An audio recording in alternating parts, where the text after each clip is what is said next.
In 1969, man first walked on the moon as part of the Apollo 11 mission. This remarkable feat was the result of a complicated set of maneuvers called the Lunar Mission Profile. A variety of lunar mission profiles were considered, but the one finally selected is called Lunar Orbit Rendezvous. This is so named because of a particular maneuver that had to be done to get the men onto the moon and off of the moon.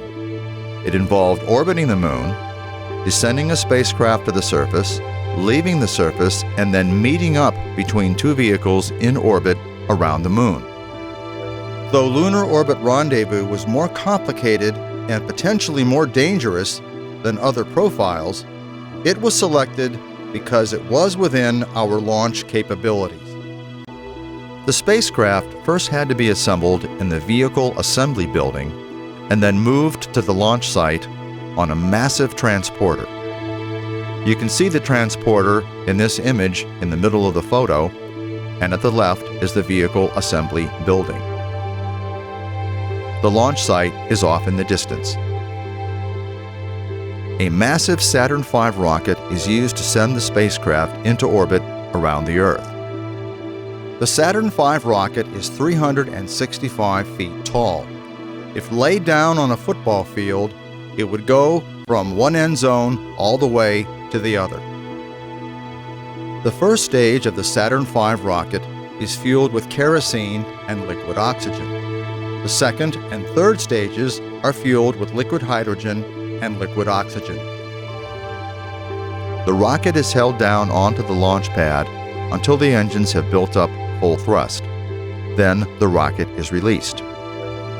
It is interesting to note that only the upper part heads off towards the moon. The bottom two stages are only there to get the upper part into Earth orbit. The upper part of the rocket can be seen in this photo taken at the top during launch. The upper part consists of an escape rocket, the command module or capsule as it is commonly called, the service module, which is the cylindrical section right below that, the shrouded lunar module, and finally at the bottom in this photo, the third stage of the Saturn V rocket. When the fuel in the Saturn V first stage is used up, the stage is released. This is a telephoto picture of the first stage separation taken by a ground-based camera. When the fuel in the second stage is used up, it too is released, as shown in this diagram of the second stage separation. Once in Earth orbit, it's time to relax a bit and thoroughly check out all of the systems. Incredible as it may seem, the total time from launch to Earth orbit is only about 12 minutes. Once all of the systems have been thoroughly checked out, the spacecraft is oriented correctly, and the third stage Saturn V engine is again fired, placing the spacecraft on a trajectory towards the moon. This is called translunar injection, or TLI. The Saturn V engine only burns for a short time, and then it's shut off. The spacecraft then coasts all the way to the moon. The spacecraft does slow down a little bit as the Earth's gravity pulls back on it, but eventually the moon's gravity takes over and it starts to speed up again. While on the way to the moon, a complicated and dangerous procedure must take place. This is called transposition and docking. In this procedure, the shroud around the lunar landing module is released, and the command module or capsule connected to the service module disconnect themselves from the lunar module. They then move away, and using maneuvering rockets, they rotate the command and service module 180 degrees. Once they are turned around, they then very slowly approach the lunar module and finally dock or connect with it. After the command service module has docked with the lunar module, the assembly is disconnected from the Saturn V booster, and then using the same maneuvering rockets on the service module, the entire assembly is backed out of the Saturn booster. This is called extraction. Notice in this diagram that the landing feet of the lunar module are tucked in. Later, they will be spread out into the landing configuration.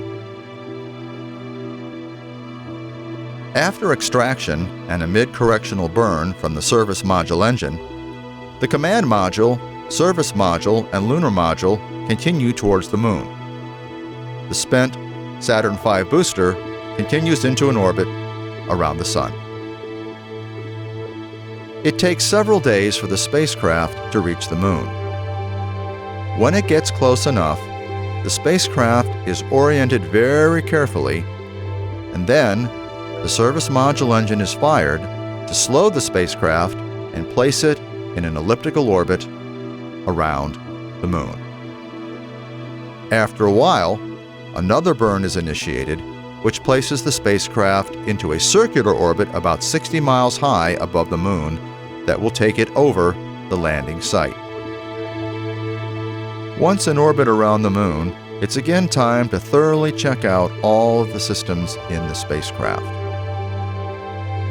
After determining that there are no problems with the spacecraft, 2 men climb into the Lunar Excursion Module and power up its systems.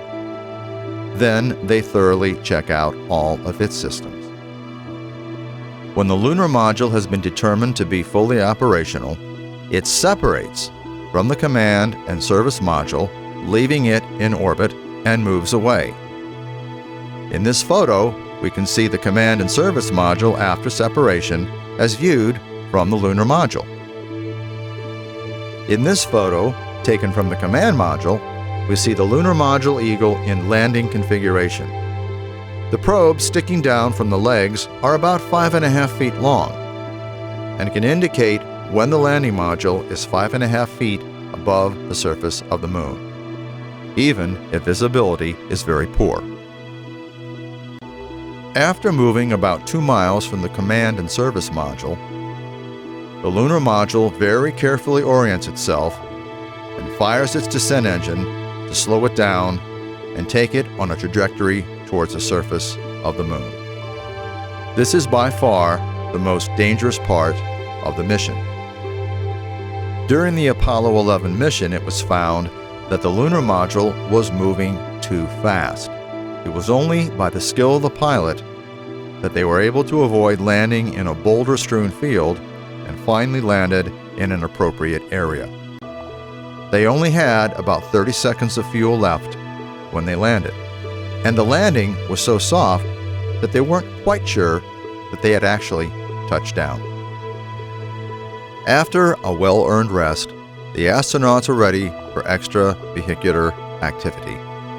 They had many operations to perform, including taking pictures.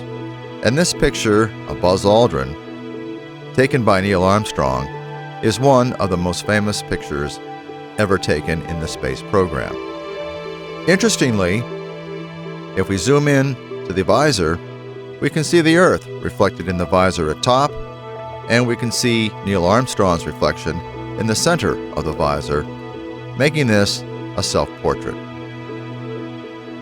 Besides taking pictures, the astronauts had to deploy scientific instruments. In this photo, Buzz Aldrin is seen removing a passive seismometer from the lunar module. After about 22 hours, it's time for lunar liftoff. The bottom part of the lunar module serves as a launch platform. The upper part, where the astronauts live, is the Ascent stage.